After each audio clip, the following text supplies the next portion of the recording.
Hello students, in today's lecture number 25 we shall discuss the Wheatstone bridge, concept of Wheatstone bridge। इससे पहले हमने lecture number 24 में बात की किरचॉफ्स लॉ की, Kirchhoff's current law and Kirchhoff voltage law की बात की थी।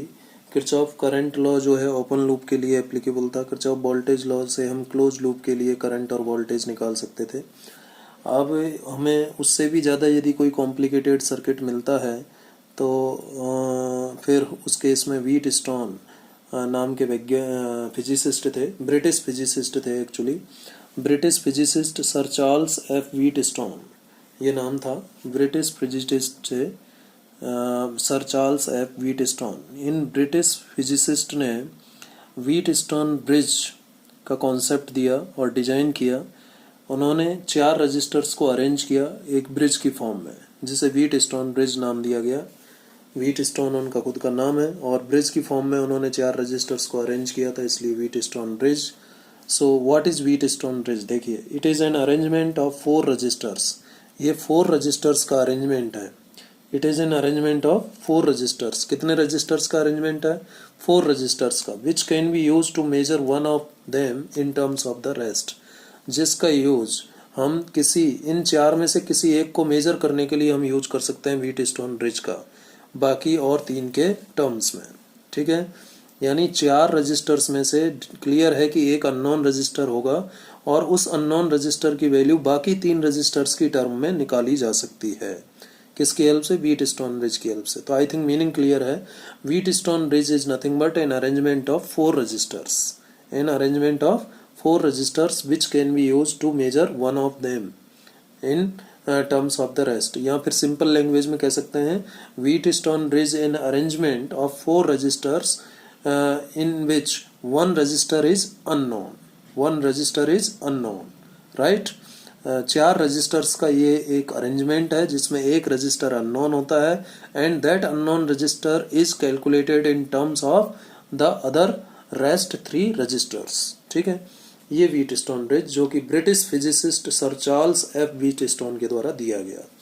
ये किस प्रिंसिपल पर वर्क करता है इसको देख लें। Wheatstone bridge principle states that, क्या कहता है इसका principle? That when bridge is balanced, जब व्हीटस्टोन ब्रिज बैलेंस्ड होता है। अब आपको पता नया नाम आ गया एक कि बैलेंस्ड का मतलब क्या है। ब्रिज इज बैलेंस्ड, ब्रिज का मतलब Wheatstone, Wheatstone bridge is balanced. Balanced का मतलब है कि जब गैल्वेनोमीटर में करंट 0 हो, that is no current is flowing through the galvanometer. अब आपका क्वेश्चन आएगा सर ये गैल्वेनोमीटर कहाँ है? तो इसे समझने के लिए हम कंस्ट्रक्शन ऑफ व्हीटस्टोन ब्रिज पर जाते हैं। ठीक है, पहले आप थोड़ा ये प्रिंसिपल को एक बार देख लीजिए, फिर इस प्रिंसिपल को हम कंस्ट्रक्शन ऑफ व्हीटस्टोन ब्रिज के द्वारा समझेंगे। So what is written in the principle? Wheatstone bridge principle states that when bridge is balanced, that is no current is flowing through the galvanometer, the product of resistor of opposite arms are equal। यानी ये देखिए सबसे पहले इसमें मैं आपको समझाता हूँ गैल्वेनोमीटर क्या होता है, उसके बाद में हम इस प्रिंसिपल को समझेंगे। सो गैल्वेनोमीटर इज ए डिवाइस, ये एक डिवाइस है जिसका यूज हम करंट को चेक करने के लिए, करंट की प्रेजेंस को चेक करने के लिए करते हैं। करंट का मेजरमेंट करने के लिए गैल्वेनोमीटर यूज नहीं होता, ध्यान रखना। करंट को मेजर करना है तो एमीटर का यूज करेंगे, लेकिन यदि किसी इलेक्ट्रिकल सर्किट में यदि हम करंट की प्रेजेंस पता करना चाहते हैं, चेक करना चाहते हैं, या फिर हम दूसरी भाषा में कहें कि यदि किसी सर्किट में हम करंट स्मॉल डिफ्लेक्शंस को मेजर करना चाहते हैं तो गैल्वेनोमीटर का यूज करेंगे। So galvanometer is a device which is used either to check the presence of current और to measure small deflections. Small deflections को मेजर करता है, ना कि करंट को। करंट को मेजर नहीं करता व्हीटस्टोन ब्रिज, किसको मेजर करता है? स्मॉल डिफ्लेक्शंस को मेजर करता है। या फिर हम कहें कि इससे हम करंट की प्रेजेंस का पता लगा सकते हैं किसी भी इलेक्ट्रिकल सर्किट में। और ये जो गैल्वेनोमीटर है ये बहुत काम आने वाला है फिजिक्स लैब में, हर जगह आपको गैल्वेनोमीटर यूज करना पड़ेगा। तो ध्यान दीजिएगा, यहाँ मैंने थोड़ा सा स्ट्रक्चर बनाने की कोशिश की है। गैल्वेनोमीटर, यहाँ एक शीशा लगा रहता है जिसके अंदर एक स्केल बना होता है। स्केल में बीच में मिडिल में यहाँ 0 होता है, 0 के लेफ्ट में 30 डिविजन्स होते हैं, 0 के राइट में भी 30 डिविजन्स होते हैं। बीच में कैपिटल G लिखा रहता है, कैपिटल G का मतलब गैल्वेनोमीटर है ये, और इस कैपिटल G ये सिंबल भी है गैल्वेनोमीटर रेजिस्टेंस का। ठीक है, लेकिन यदि वो डिवाइस में लिखा हुआ है कैपिटल जी, इसका मतलब वो गैल्वेनोमीटर डिवाइस है। ठीक है। अब ये एक निडल होती है गैल्वेनोमीटर निडल, जो कि हमें डिफ्लेक्शन बताएगी। यदि ये 0 पर है तो इसका मतलब सर्किट में कोई करंट फ्लो नहीं हो रहा है, और यदि ये 0 के इधर लेफ्ट में है या 0 के राइट में है, इसका मतलब सर्किट में करंट प्रेजेंट है। यानी यहाँ से जो हमें वैल्यू आएगी ये डिविजन्स में आएगी, स्मॉल डिफ्लेक्शंस को देगा। ये हमें किसको देगा? स्मॉल डिफ्लेक्शंस को देगा। इसमें दो टर्मिनल होते हैं, red and black. Red terminal positive लिया जाता है जनरली, और ब्लैक टर्मिनल नेगेटिव लिया जाता है। तो ये होता है गैल्वेनोमीटर। अब हम बात करते हैं व्हीटस्टोन ब्रिज की। तो देखिए ये है व्हीटस्टोन ब्रिज।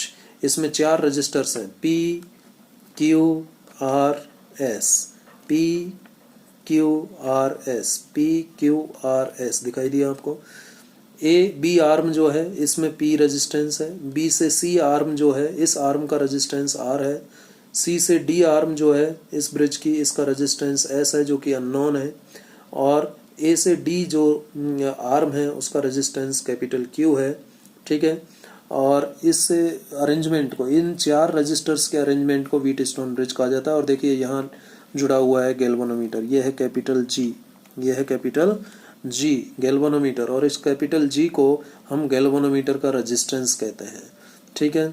इस पॉइंट को मैंने नाम दे दिया A, इसको B, इसको C, इसको D।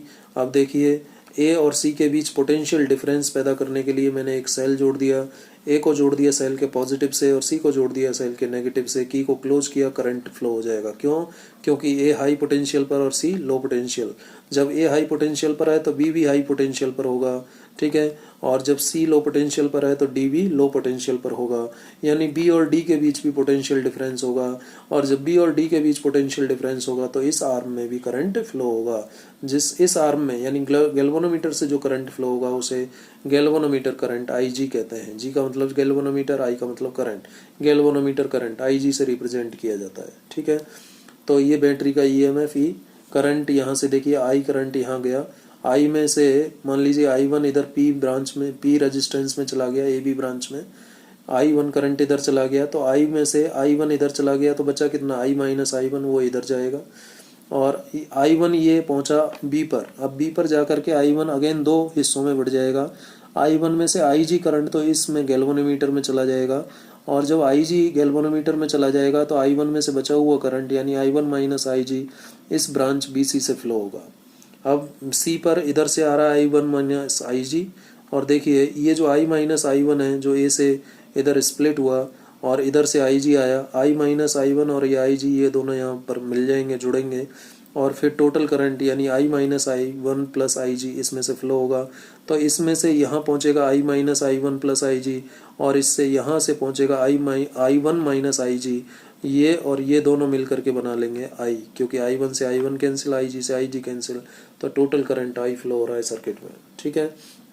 अब हमने ऊपर जो प्रिंसिपल में लिखा है, Wheatstone bridge principle states that when bridge is balanced. अब बैलेंस्ड कंडीशन का मतलब क्या है? कोई भी व्हीटस्टोन ब्रिज बैलेंस कहलाएगा यदि उसके अपोजिट आर्म्स का, अपोजिट आर्म्स जैसे एक आर्म लिया मैंने AB का अपोजिट आर्म कौन है? CD। ठीक है। तो AB का अपोजिट आर्म CD, वैसे ही BC आर्म जो है इसका अपोजिट आर्म कौन होगा? AD। तो अपोजिट आर्म के रेजिस्टेंसेज का multiplication, product of resistances of opposite arms, जैसे P इंटू S बराबर होगा R इंटू Q के। यानी अपोजिट आर्म्स के रेजिस्टेंसेज का मल्टीप्लिकेशन यानी प्रोडक्ट क्या होता है? बराबर होता है। कब? जब व्हीटस्टोन ब्रिज बैलेंस्ड होता है। तो मैंने लिखा P into S is equal to R into Q। यदि ऐसी सिचुएशन किसी ब्रिज में है तो इसका मतलब वो बैलेंस्ड है।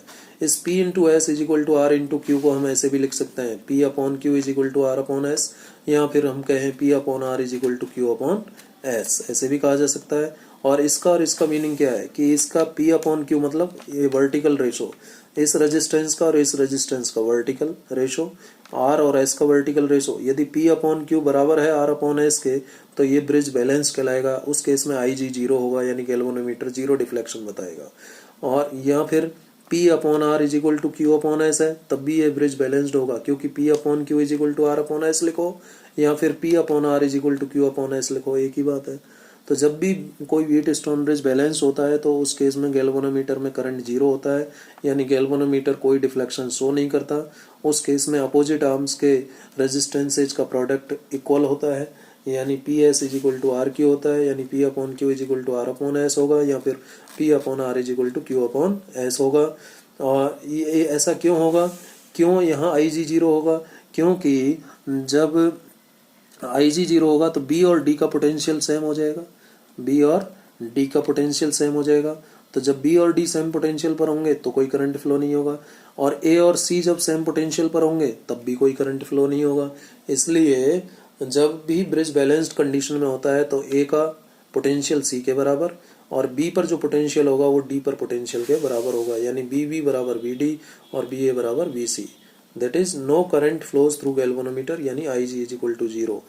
कब, जब P upon Q is equal to R upon S है, तो ये इसकी बैलेंस्ड कंडीशन कहलाती है।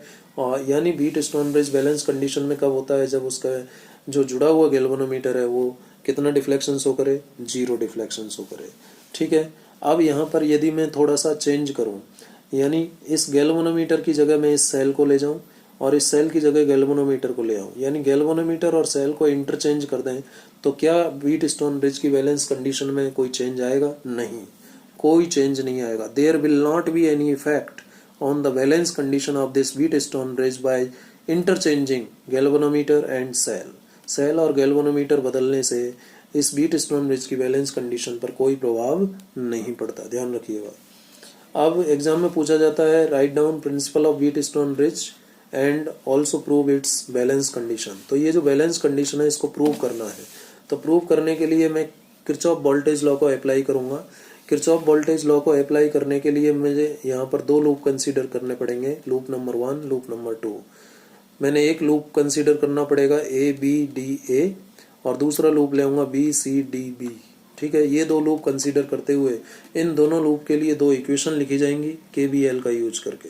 ठीक है, और फिर बैलेंस कंडीशन आ जाएगी। कई बार वर्किंग भी पूछ लेता है, तो ये कंस्ट्रक्शन ये इस तरीके से जोड़ा जाता है। ये कंस्ट्रक्शन हो गया। वर्किंग में आप क्या कहेंगे, as we close the key immediately I current is drawn from the cell. Cell से आई करंट ड्रॉ होता है, and this I current will be splitted into two parts. I1 current, I में से I1 current इधर चला जाएगा तो I minus I1 इधर आएगा, और ये I1 फर्दर यहाँ पर दो पार्ट्स में स्प्लिट होगा, I1 माइनस IG और IG को गैल्वेनोमीटर करंट कहते हैं, और ये I माइनस I1 और IG यहाँ आकर के दोनों ऐड होंगे, और इसमें I minus I1 plus IG current flow होगा, और इधर से I1 माइनस IG आएगा, तो फाइनली वापस हमें I करंट मिल जाएगा। ये इसका वर्किंग होगा। ठीक है, और ये बैलेंस्ड कब कहलाएगा, जब अपोजिट आर्म्स के रेजिस्टेंसेज का प्रोडक्ट बराबर हो, या फिर कहें P upon Q is equal to R upon S हो, या फिर P upon R is equal to Q upon S हो, तो ब्रिज बैलेंस्ड होता है। अब बैलेंस कंडीशन डिराइव करने के लिए मैंने अभी आपको बताया किरचॉफ वोल्टेज लॉ का यूज करेंगे। तो proof of balance condition applying KVL Kirchhoff voltage law for loop ABDA। अब ABDA लूप जो है उसको देखिए, ABDA ये रहा ABDA, ए से बी करंट जा रहा है I1, जिस ए से बी जाने के लिए करंट का डायरेक्शन भी यही है, ए से बी, और रेजिस्टेंस है P, और तो वोल्टेज ड्रॉप P के अक्रॉस क्या होगा, P इंटू I1, और ये वोल्टेज ड्रॉप कैसा होगा, नेगेटिव, यानी माइनस I1 इंटू P। ये ए से बी तक जाने में वोल्टेज ड्रॉप होगा, यानी माइनस I1 इंटू P। ठीक है, अब बी पर पहुंच गए, बी से डी पर चलते हैं। बी से डी पर जाने के लिए गैल्वेनोमीटर रास्ते में आएगा, गैल्वेनोमीटर का रेजिस्टेंस G, करंट जो इससे फ्लो हो रहा है गैल्वेनोमीटर से वो IG, तो ड्रॉप जो होगा गैल्वेनोमीटर के अक्रॉस वो कितना होगा, रेजिस्टेंस इनटू करंट, यानी G इंटू IG, ये वोल्टेज ड्रॉप होगा। अब ये वोल्टेज ड्रॉप नेगेटिव होगा क्योंकि हम जा रहे हैं बी से डी और करंट भी बी से डी है, तो minus IG into capital G, minus IG into capital G। D पर पहुंच गए, डी से ए पर चलते हैं, ये डी है, फिर ए पर गए, तो डी से ए पर जाने में हम डी जा रहे हैं डी से ए, लेकिन करंट ए से डी है, तो क्यू के अक्रॉस जो ड्रॉप होगा पोटेंशियल ड्रॉप वो पॉजिटिव होगा, और कितना होगा, plus Q into I minus I1। तो plus Q into I minus I1 या I minus I1 into Q is equal to 0। इस तरीके से हमने KVL अप्लाई किया फर्स्ट लूप ABDA के लिए। अब इसी तरीके से हम KVL अप्लाई करें कौन से लूप के लिए, हम अप्लाई करें BCDB के लिए, BCDB सी डी बी के लिए। बी से सी मैं कौन से लूप की बात कर रहा हूँ, loop number 2 B C D B, इस लूप की बात हो रही है, बी सी डी बी। तो देखिए बी से सी पर जाएंगे, पहले बी से सी पर जा रहे हैं तो रेजिस्टेंस आ रहा है आर और करंट कितना है आई वन माइनस आई जी, तो वोल्टेज ड्रॉप कितना हुआ I one minus I G into R, और ये वोल्टेज ड्रॉप नेगेटिव होगा क्योंकि हम जा रहे हैं बी से सी, करंट भी बी से सी है। जब हम सी से डी जाएंगे तो करंट के अपोजिट डायरेक्शन में मूव कर रहे हैं, इसलिए एस के अक्रॉस जो वोल्टेज ड्रॉप होगा वो पॉजिटिव होगा, कितना I minus I one plus I G into capital S. जब हम डी से बी जाएंगे तब भी जी के अक्रॉस जो पोटेंशियल ड्रॉप होगा वो पॉजिटिव होगा क्योंकि हम जा रहे हैं डी से बी और करंट है बी से डी। ठीक है, तो opposite to the direction of current हम मूव कर रहे हैं, इसलिए आई जी इंटू जी जो पोटेंशियल ड्रॉप होगा जी के अक्रॉस ये पॉजिटिव होगा। तो इस तरीके से हमने लूप नंबर 2 यानी बी सी डी बी के लिए भी ये इक्वेशन लिखा। ठीक है, अब हम मान लें कि ब्रिज इज बैलेंस्ड, ब्रिज क्या है, बैलेंस्ड है। तो ठीक है, तो जब बैलेंस्ड होगा तो बी का पोटेंशियल, पॉइंट बी पर जो पोटेंशियल होगा, पॉइंट बी पर पोटेंशियल पॉइंट डी के बराबर होगा, और जब पॉइंट ए पर पोटेंशियल पॉइंट सी के बराबर होगा, ए का पोटेंशियल पॉइंट सी के पोटेंशियल के बराबर है, बी पर पोटेंशियल पॉइंट डी पर पोटेंशियल के बराबर है, तो उस केस में गैल्वेनोमीटर करंट 0 होगा।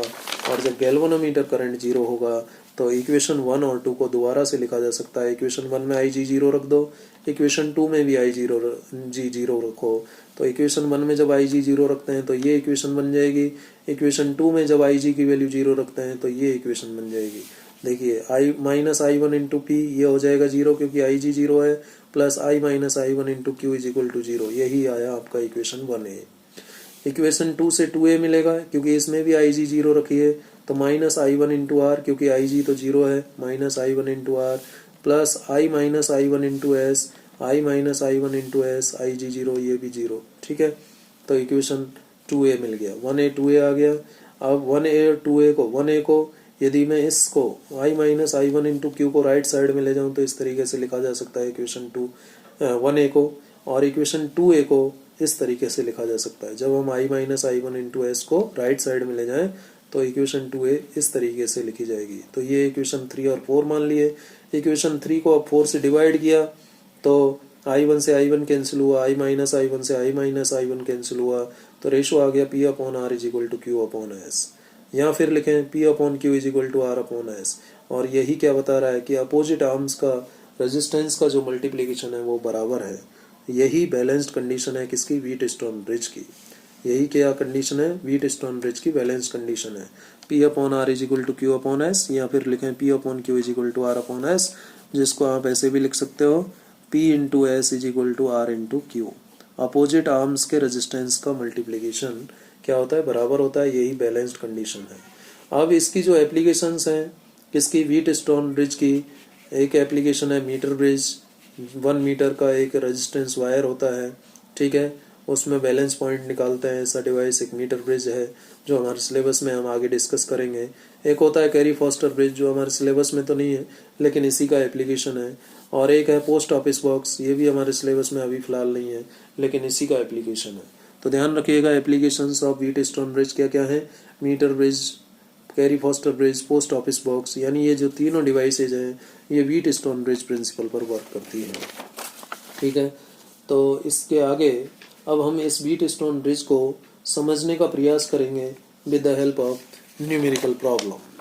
ठीक है, तो न्यूमेरिकल प्रॉब्लम की हेल्प से इसको समझने के लिए सबसे पहले हम एनसीईआरटी का एग्जाम्पल 3.8 लेते हैं। एग्जाम्पल 3.8 क्या कहता है, एनसीईआरटी का एग्जाम्पल 3.8 क्या कहता है, the 4 arms of a Wheatstone bridge as shown in the figure given below have the following resistances. 4 arm है, एक है AB, एक है BC, एक है CD और एक है DA। ये 4 आर्म का रेजिस्टेंस हमें दे रखा है। AB का रेजिस्टेंस 100 ओम, BC का रेजिस्टेंस 10 ओम, CD का रेजिस्टेंस 5 ओम और DA का रेजिस्टेंस 60 ओम है। ठीक है, ये हमें दे रखा है। और क्या कह रहा है, ए गैल्वेनोमीटर ऑफ 15 ओम, ये गैल्वेनोमीटर जोड़ा गया है जिसका रेजिस्टेंस कितना है गैल्वेनोमीटर का, 15 ओम। 15 ओम इज द गैल्वेनोमीटर रेजिस्टेंस, यानी कैपिटल G दे रखा है हमें 15 ओम। ठीक है, is connected across BD, V और D के बीच में जोड़ा जाता है। ठीक है, calculate the current through the galvanometer, यानी IG का वैल्यू कितना होगा। गैल्वेनोमीटर से जो करंट फ्लो हो रहा है वो कौन है, IG है, यानी IG की वैल्यू कितनी होगी ये हमें पता करना है। When A potential difference of 10 volt is maintained across AC, A और C के बीच में जब पोटेंशियल डिफरेंस 10 वोल्ट मेंटेन किया जाता है उस समय IG का वैल्यू क्या होगा ये निकालना है। तो इसे निकालने के लिए सबसे पहले तो हम ये चेक कर लें कि क्या ये जो गिवन बीट स्टोन ब्रिज है ये बैलेंस तो नहीं है।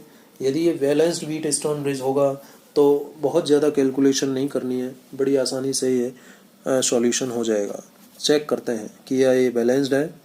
तो मैं वर्टिकल रेशो देखता हूँ, 100/60 क्या 10/5 के बराबर है। 100/60 10/5 के बराबर नहीं है, क्योंकि एक तरफ आ रहा है 10/6 और एक तरफ है 10/5। यहाँ आया 10/6 इन दोनों का रेशो और इन दोनों का रेशो 10/5 जो कि बराबर नहीं है। इसका मतलब ये ब्रिज बैलेंस्ड नहीं है। और दोबारा चेक करना चाहें दूसरी कंडीशन, हॉरिजॉन्टल चेक कर लीजिए। 100/10 इज इक्वल टू क्या 60/5 के है। 100/10 60/5 के बराबर नहीं हो सकता। एक तरफ 10 आ रहा है एक तरफ 12 आ रहा है, तो बराबर नहीं है। इसलिए इसका मतलब ये स्पष्ट है, क्लियर है कि ये जो व्हीट स्टोन ब्रिज है ये बैलेंस्ड नहीं है। इसलिए अब हमें कैलकुलेशंस करनी ही पड़ेंगी IG की वैल्यू निकालने के लिए। तो इसलिए अब हम यहाँ पर हमारा दूसरा जो रास्ता है वो है किरचॉफ वोल्टेज लॉ अप्लाई करके IG का वैल्यू कैलकुलेट करना। अब देखिए यहाँ पर एक करंट तो है I और एक करंट है I1 और एक करंट है IG। कितने करंट हो गए, 3। एक है I, एक है I1 और एक है IG। I माइनस I1 तो इसी का पार्ट है, इसलिए इसको अलग से काउंट नहीं करेंगे। जैसे ही I minus I1 plus IG ये भी 3 से मिलकर के बनाए तो इसको भी काउंट नहीं करेंगे। तो कौन कौन करंट है, I है, IG है और I1 है। तो 3 करंट्स हैं, तो कम से कम 3 इक्वेशन हमें लिखनी पड़ेंगी इन वैल्यूज़ को, यानी I की वैल्यू निकालने के लिए, I1 की वैल्यू निकालने के लिए और IG की वैल्यू निकालने के लिए कम से कम 3 इक्वेशन चाहिए। और 3 इक्वेशन लिखने के लिए हमें कम से कम 3 लूप चाहिए। तो एक लूप तो हमें ये दिखाई दे रहा है ABDA, दूसरा लूप हमें दिखाई दे रहा है BCDB, ठीक है। और तीसरा लूप कहाँ से लें, ये बाहर वाला लूप तीसरा लूप आप ले सकते हैं ADCEA, ये बाहर वाला लूप नंबर 3 हो जाएगा। तो KVL अप्लाई करते हैं सबसे पहले लूप नंबर 1 के लिए। तो ABDA ये KVL अप्लाई करें। A से B जाएं, A से B पर जाने पर रेजिस्टेंस है 100 ओम और करंट है I1, तो वोल्टेज ड्रॉप हुआ 100 इंटू I1। A से B जा रहे हैं, करंट भी A से B है, तो जो ड्रॉप होगा 100 I1 ये कैसा होगा, नेगेटिव, तो -100 I1, ठीक है। अब B से D पर आए, B से D जा रहे हैं, करंट भी B से D है। इसका मतलब इस गैल्वेनोमीटर जिसका रेजिस्टेंस 15 ओम है के अक्रॉस जो पोटेंशियल ड्रॉप होगा वो नेगेटिव होगा। और 15 ओम के अक्रॉस पोटेंशियल ड्रॉप कितना होगा, 15 into IG, resistance into current 15 IG, ये कैसा होगा, नेगेटिव, क्योंकि हम उसी डायरेक्शन में जा रहे हैं जिस डायरेक्शन में करंट जा रहा है, ठीक है। फिर D पर पहुंचने के बाद D से A पर जाएंगे। अब D से A पर जाने के समय हमें करंट के अपोजिट जाना पड़ रहा है, यानी 60 ओम के अक्रॉस जो पोटेंशियल ड्रॉप होगा वो पॉजिटिव लिया जाएगा। तो कितना होगा, +60 into I minus I1, +60 into I minus I1। अब ब्रैकेट को ओपन किया, -100 I1 -15 IG plus 60I minus 60I1 is equal to 0। 100 I1 और 60 I1 हो गया -160 I1 minus 15 IG plus 60I। इसमें हम क्या करें, 32 I1 कैसे लिखा, 5 से डिवाइड कर दिया इसको, तो 32 I1 3 IG और ये 12I हो जाएगा। और माइनस साइन कॉमन लेकर के 0 में भेजा तो इसको 32 I1 plus 3 IG minus 12I is equal to 0। ये इक्वेशन 1 हो गया, लूप 1 से आ गई। अब लूप 2 जो है BCDB, इससे इक्वेशन नंबर 2 लिखेंगे। तो B से C जाएंगे, रेजिस्टेंस है 10 ओम, करंट है I1 माइनस IG। B से C जाने के लिए करंट का डायरेक्शन मिल रहा है हमें, करंट भी उसी डायरेक्शन में है, इसलिए 10 ओम के अक्रॉस जो पोटेंशियल ड्रॉप होगा वो नेगेटिव होगा। कितना होगा, -10 इंटू I1 माइनस IG। तो देखिए यही लिखा है, -10 इंटू I1 माइनस IG। दूसरा, अब C से D जाइए, सी से डी जाने के लिए हमें करंट के अपोजिट जाना पड़ रहा है, इसलिए 5 ओम के अक्रॉस जो पोटेंशियल ड्रॉप होगा वो पॉजिटिव होगा। और कितना होगा, 5 into +5 into I minus I one plus I G. तो +5 into I minus I one plus I G. अब डी पर पहुंचने के बाद हमें बी पर जाना है, तो डी से बी जाने के लिए हमें आई जी के अपोजिट जाना पड़ेगा। तो 15 इंटू आई जी जो पोटेंशियल ड्रॉप है 15 ओम के अक्रॉस, ये भी क्या होगा, पॉजिटिव होगा। तो +15 आई जी, ब्रैकेट ओपन किया, -10 I one plus minus minus plus हो जाएगा 10 I G plus 5 I minus 5 I one plus 5 I G plus 15 I G is equal to 0 हो जाएगा। और यहाँ से देखिए -10 I one minus 5 I one कितना हो गया, 15 आई वन, 10 आई जी और 15 आई जी और 5 आई जी, 15 5 20 और 10 30 आई जी हो गया और 5 आई इज इक्वल टू 0। इसमें फिर 5 कॉमन आ रहा है, तो ये हो जाएगा -3 I one plus 6 I G plus I is equal to 0। तो देखिए -3 I one plus 6 I G plus I is equal to 0, ये हो गया मेरा इक्वेशन नंबर 2। मुझे चाहिए 3 इक्वेशन, क्योंकि मुझे 3 पैरामीटर निकालने हैं, आई वन और आई जी। इसलिए थर्ड इक्वेशन लिखने के लिए मैं लूप नंबर 3 का यूज करूंगा, और लूप नंबर 3 है ADCEA। देखते हैं ADCEA कहाँ है, ये रहा ADCEA, ए से डी गए तो करंट की डायरेक्शन में जा रहे हैं, तो 60 ओम के अक्रॉस जो पोटेंशियल ड्रॉप होगा वो नेगेटिव होगा, कितना, -60 into I minus I one. तो देखिए -60 into I minus I one, ठीक है। फिर हम गए डी से सी जाने के लिए हमें करंट की डायरेक्शन में ही जाना पड़ रहा है, करंट भी डी से सी है, जा रहे हैं डी से सी, तो 5 ओम के अक्रॉस जो पोटेंशियल ड्रॉप होगा वो भी नेगेटिव होगा। तो -5 into I minus I one plus I G. तो देखिए -5 into I minus I one plus I G. और फिर हम चलते हैं सी से, ये देखिए ई पर आए तो मिला सेल का नेगेटिव पहले आ रहा है, पॉजिटिव बाद में आ रहा है, यानी लो से हाई पर जा रहे हैं, यानी पोटेंशियल बढ़ रहा है, यानी +10 लिया जाएगा। क्या लिया जाएगा, +10। तो ये देखिए +10 इज इक्वल टू 0।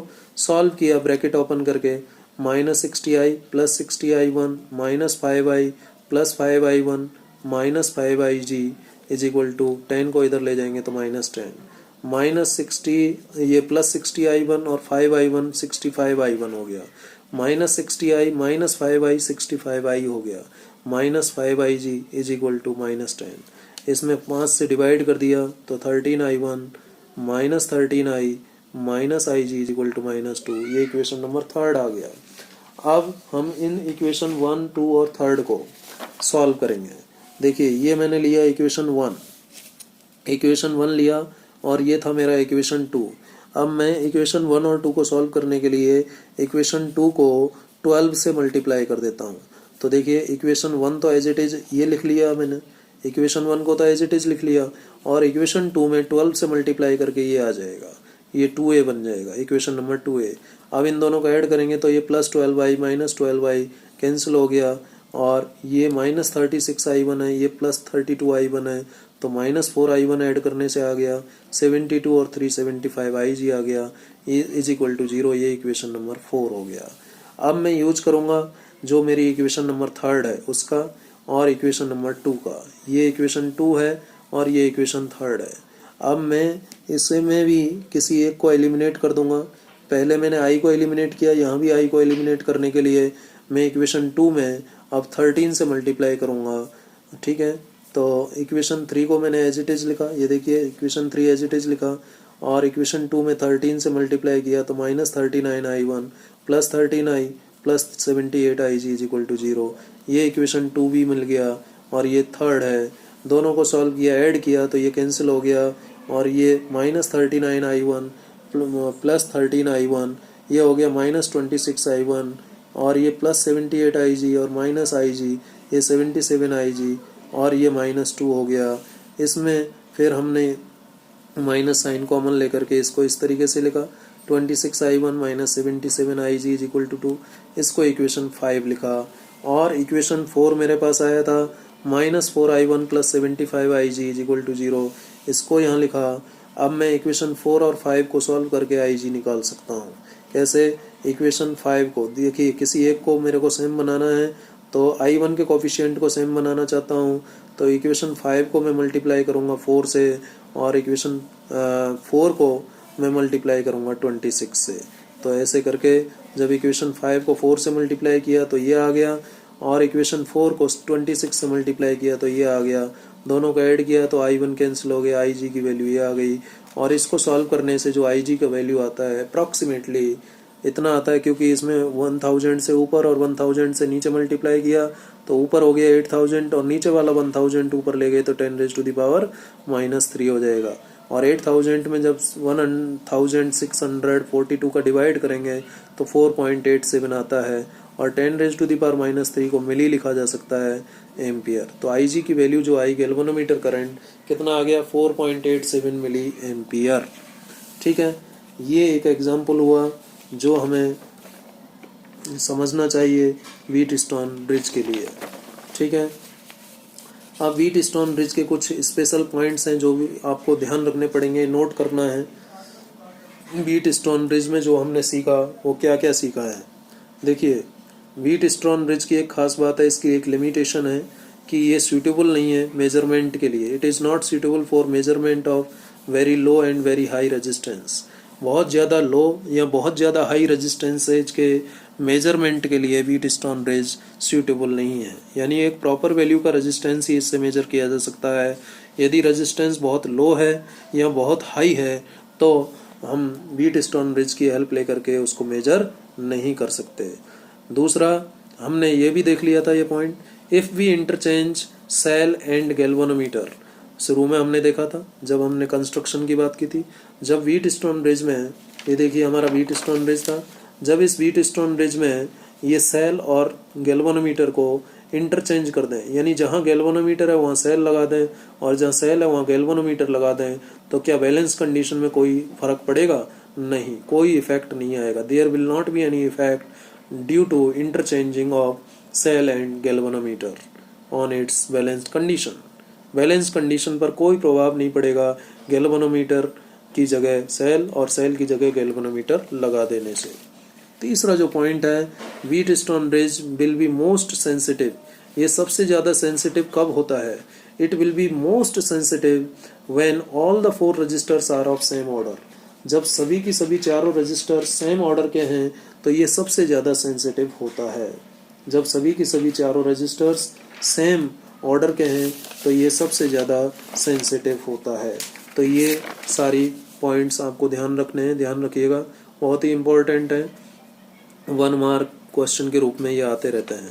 ठीक है, चलिए और एक न्यूमेरिकल प्रॉब्लम सॉल्व करते हैं हम व्हीटस्टोन ब्रिज के कॉन्सेप्ट को समझने के लिए। और ये न्यूमेरिकल लिया है मैंने एक्सरसाइज से, NCERT एक्सरसाइज का क्वेश्चन नंबर 3.9 है। इसमें क्या दे रखा है, determine the current in each branch of the network on below. ये नेटवर्क दिया हुआ है, इसके ईच ब्रांच में हमें क्या निकालना है, करंट निकालना है। तो बड़ा सा सिंपल सा तरीका है।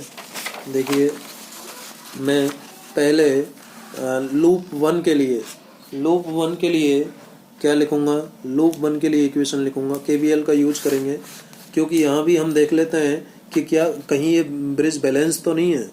तो देखें 10/5 2 आता है, 5/10 1/2 आता है, यानी ये बैलेंस नहीं है, यानी इस 5 ओम से करंट फ्लो हो रहा है।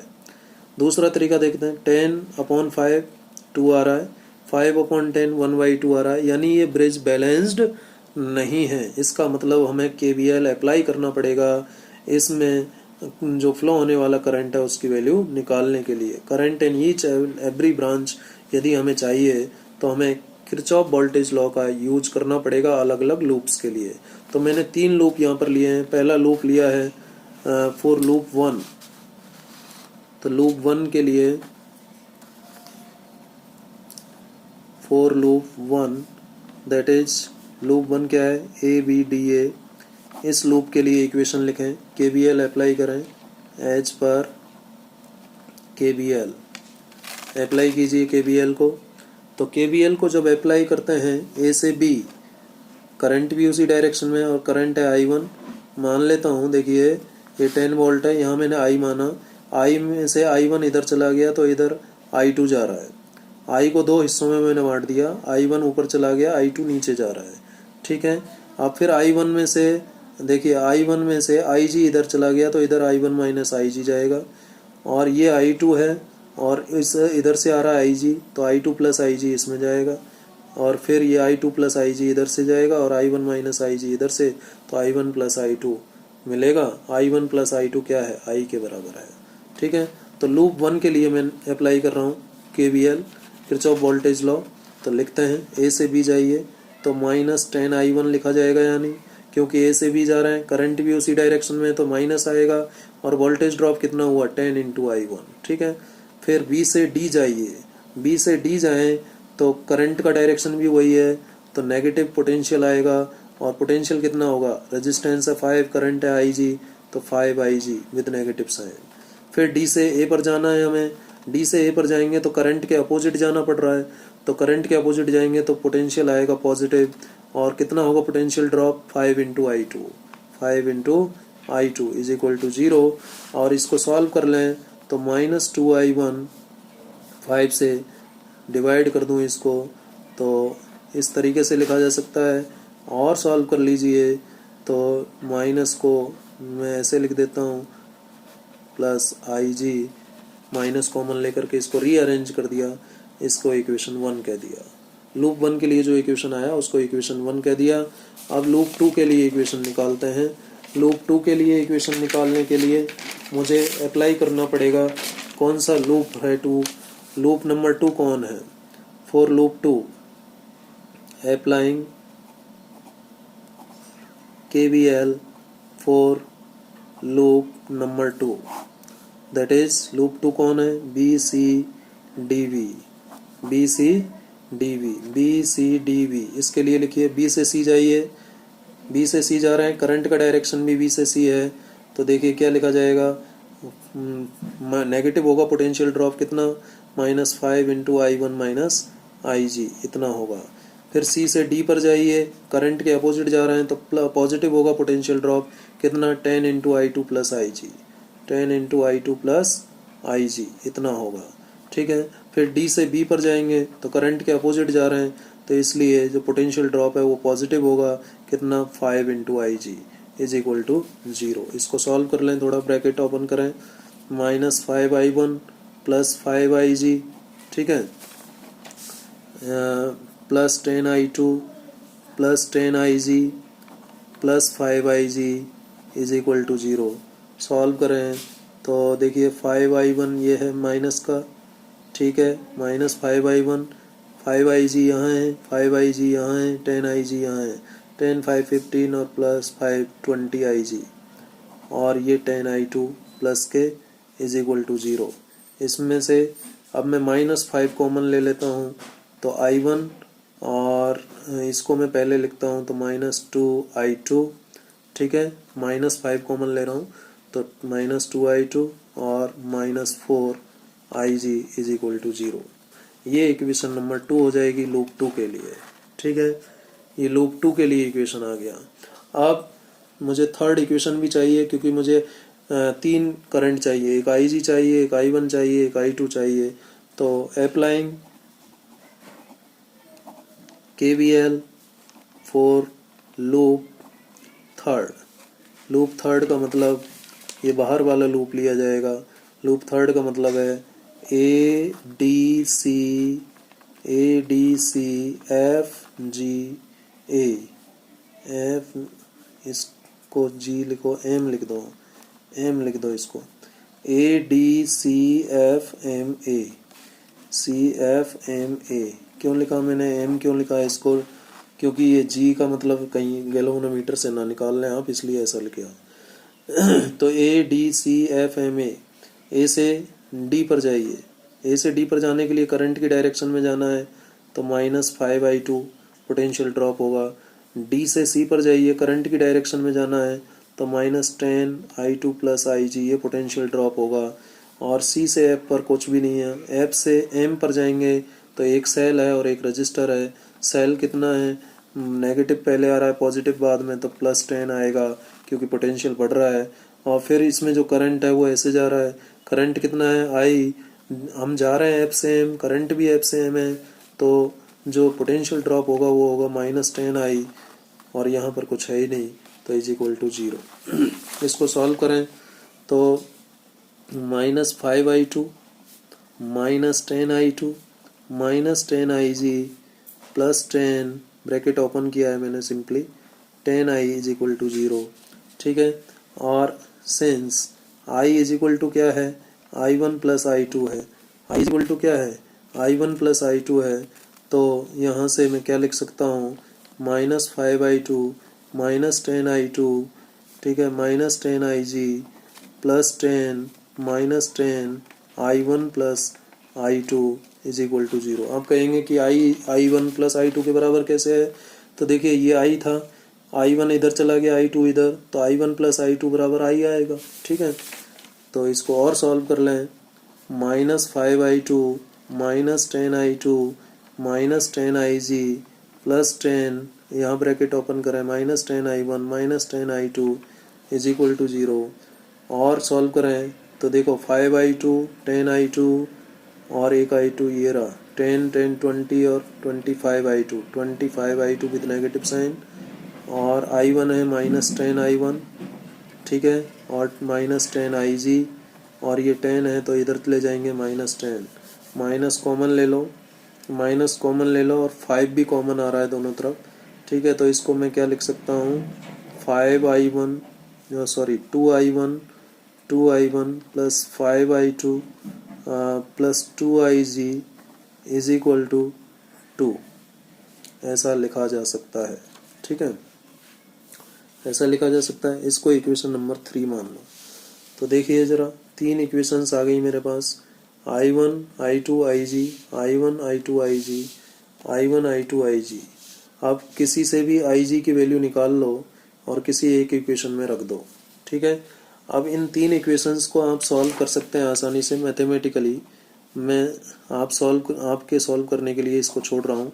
On solving equation 1, 2 and 3 we have, क्या आंसर्स आ जाएंगे, I1 आएगा आपका 4/17 एम्पियर। कर लेंगे ना तीनों को सॉल्व, कैसे करेंगे, I1 I2 Ig में इक्वेशंस हैं, तो सिंपल सी बात है, Ig की वैल्यू निकाल लो इक्वेशन 1 से। चलो करके ही दिखा देता हूँ, ठीक है।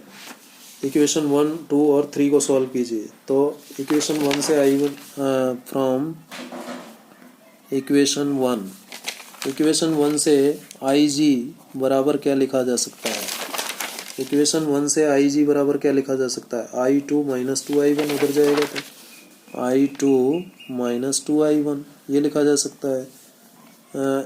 Putting value of Ig into equation 2 and 3 we have, 2 और 3 में रखिए Ig की वैल्यू। तो 2 जो है I1 minus 2I2, I1 minus 2I2 और माइनस 4Ig। तो Ig की वैल्यू रखिए -4, Ig मतलब I2 minus 2I1 is equal to 0। इसको सॉल्व करेंगे तो 8I प्लस 8I1 और ये I1 9I1 और 4I2 और ये -6I2 इज इक्वल टू 0। और सॉल्व करूँ इसको तो 3I1 minus 2I2 is equal to 0। इसको इक्वेशन 4 मान लेता हूँ, ठीक है। एंड इक्वेशन 3 विल बी, ये तो इक्वेशन 2 का हो गया, इक्वेशन 2 में Ig की वैल्यू रखने से ये आ गया। इक्वेशन 3 में Ig की वैल्यू रखें, ये है 2I1 plus 5I2, 2I1 plus 5I2 और plus 2Ig is equal to 2। तो 2Ig मतलब I2 minus 2I1 is equal to 2, ठीक है। इसको सॉल्व कर लो, 2I1 plus 5I2 plus 2I2 minus 4I1 is equal to 2। अब यहाँ से इसको सॉल्व करें तो 2I1 और माइनस 4I1 तो minus 2I1, 5I2 2I2 7I2 और इज इक्वल टू 2, ठीक है, ये आ गया। और यहाँ से इसको ऐसे भी लिख सकते हैं, माइनस कॉमन लेकर के -2, इक्वेशन नंबर 5। अब 4 और 5 को सॉल्व कर लीजिए। तो 4 को मैं यहाँ नीचे लिख लेता हूँ, 3i1 - 2i2 is equal to 0, ये इक्वेशन 4 है।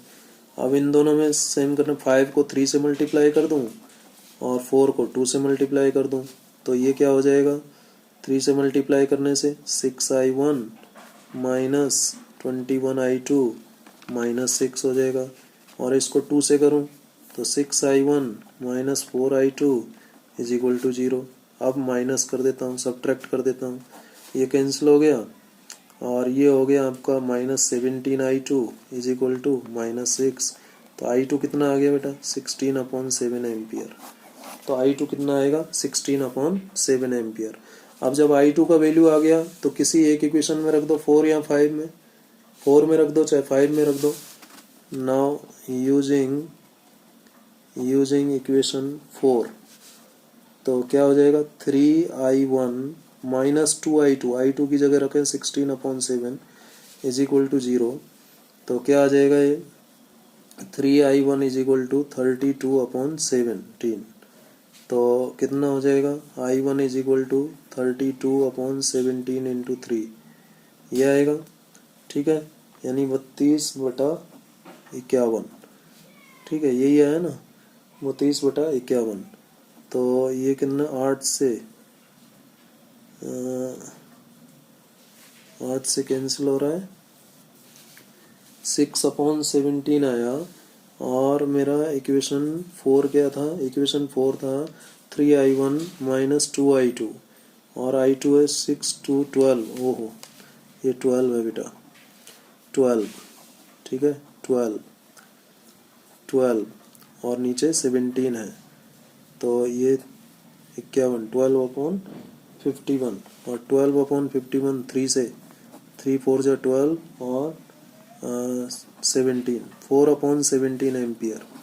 यानी i1 की वैल्यू आ गई 4/17 एम्पियर। i2 इतना आया, i1 इतना आ गया, तो ig आ जाएगा। ig किसी भी इक्वेशन में रख दो, 1 में रख दो, 2 में रख दो, 3 में रख दो, देयरफॉर ig आ जाएगा आपका, रख के निकालिएगा -2/17 एम्पियर। तो इस तरीके से हम इस व्हीटस्टोन ब्रिज पर बेस्ड क्वेश्चंस कर सकते हैं। और एक लास्ट क्वेश्चन और मैं आपसे डिस्कस करना चाहूँगा जो काफ़ी इम्पोर्टेंट है व्हीटस्टोन ब्रिज के लिए। देखिए क्या क्वेश्चन है, कैलकुलेट, ये CBSE में आया हुआ क्वेश्चन है, calculate the current drawn from the battery by the network of resistors on in figure.